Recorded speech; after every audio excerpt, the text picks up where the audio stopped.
of who uses the field, then I think it's of merit, that we understand how that public-private partnership came into being, and that's separate and apart, quite separate and apart from a court decision determining whether or not this particular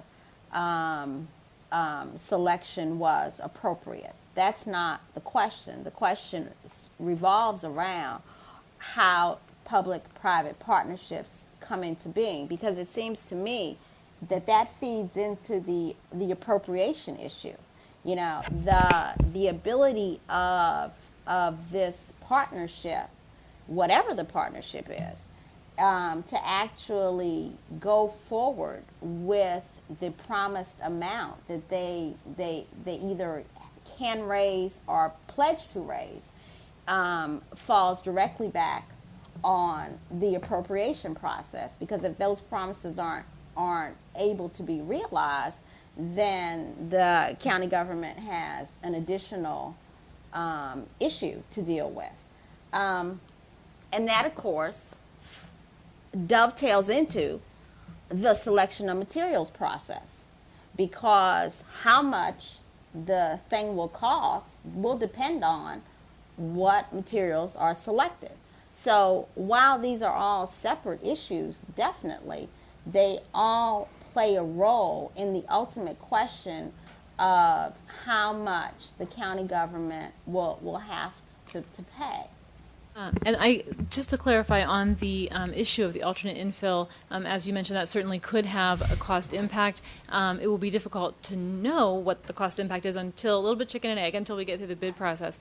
The recommendation that I have in the packet, and I think schools are supportive of this recommendation, it reflects the board's intent as well as the council's to, again, see the results of the bid process and to take a pause after the bid results are received, but before the contract is awarded by the board, that information must be reported to and reviewed by the council before contracts are awarded. And again, I think that reflects both the board's and the council's intent to understand.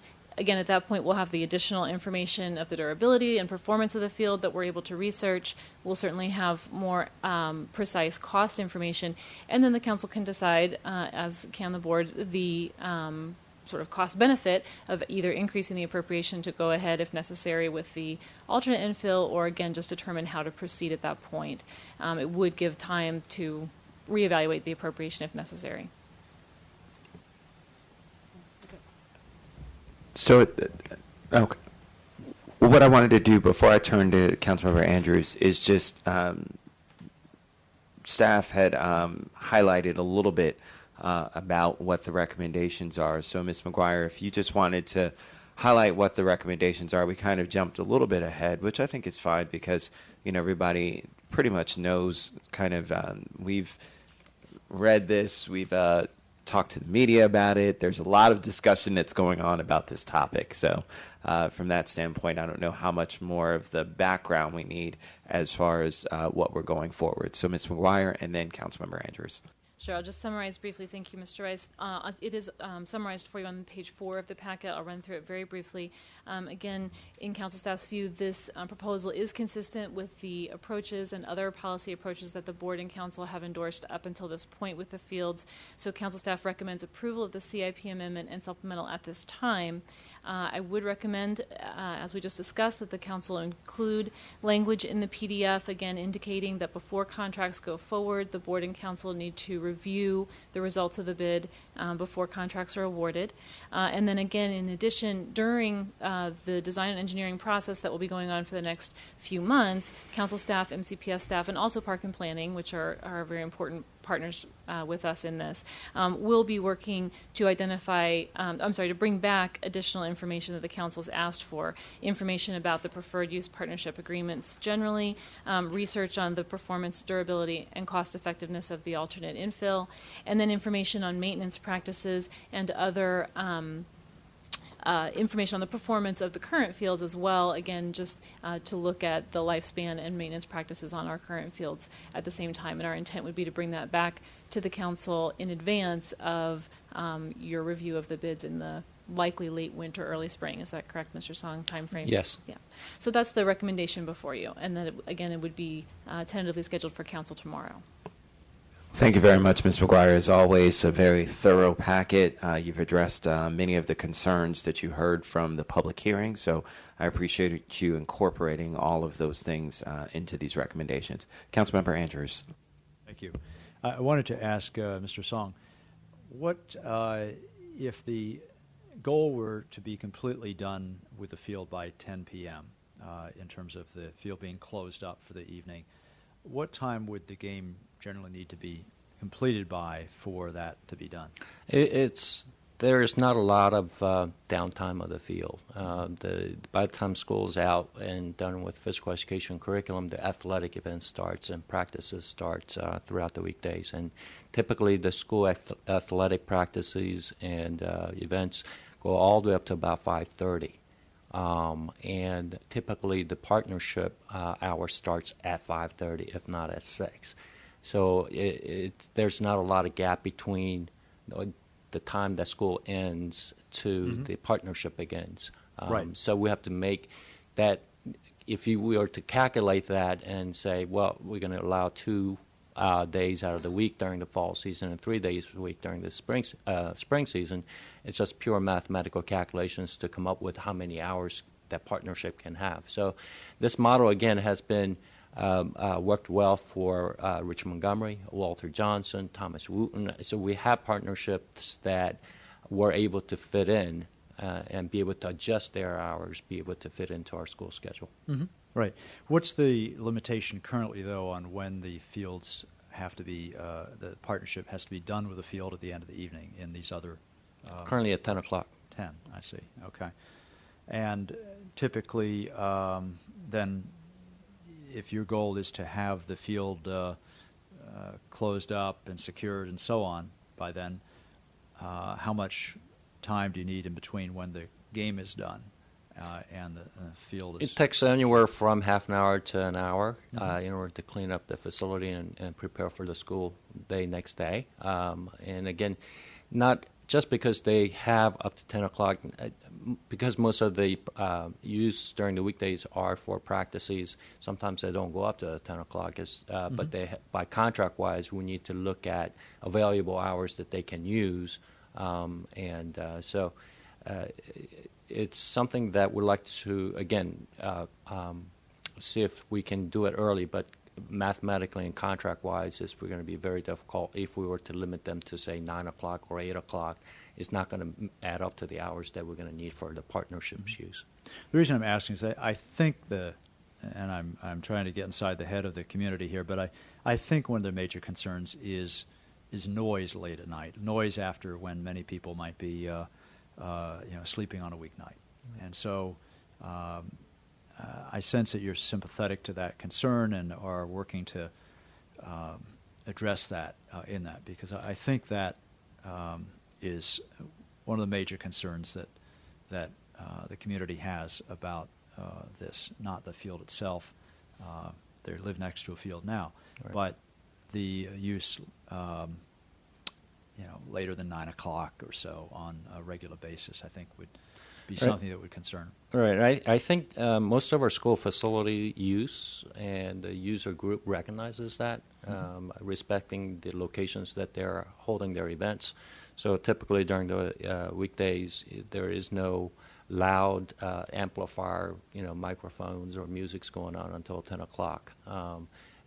So we're trying to be neighborhood friendly as possible without having a huge impact, but yet it still allows the opportunity for, I guess, all the stakeholders to be able to meet their needs.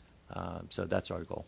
All right. Well, I appreciate that, and I encourage you to keep working closely or to work closely with the community on this issue because I think it's a legitimate concern, and I strongly support moving forward with the appropriation because I think it will be a benefit to the overall community. Right. And if I may further, just to kind of recap, and Councilmember Rice has mentioned and gave a very good introduction and his position on, and the council has been very supportive of artificial turf, and recognizing the benefit that it brings, and also the needs of the playable fields in this county. And the school system has been trying to accommodate by letting the stadium field use allow that for community use, unless otherwise it will not be available for community use. Further, this is an effort that has been ongoing for the past 6 years, trying to create a private-public partnership to minimize the impact on our capital budget, because the capital budget is so much focused on our student enrollment, as we all know.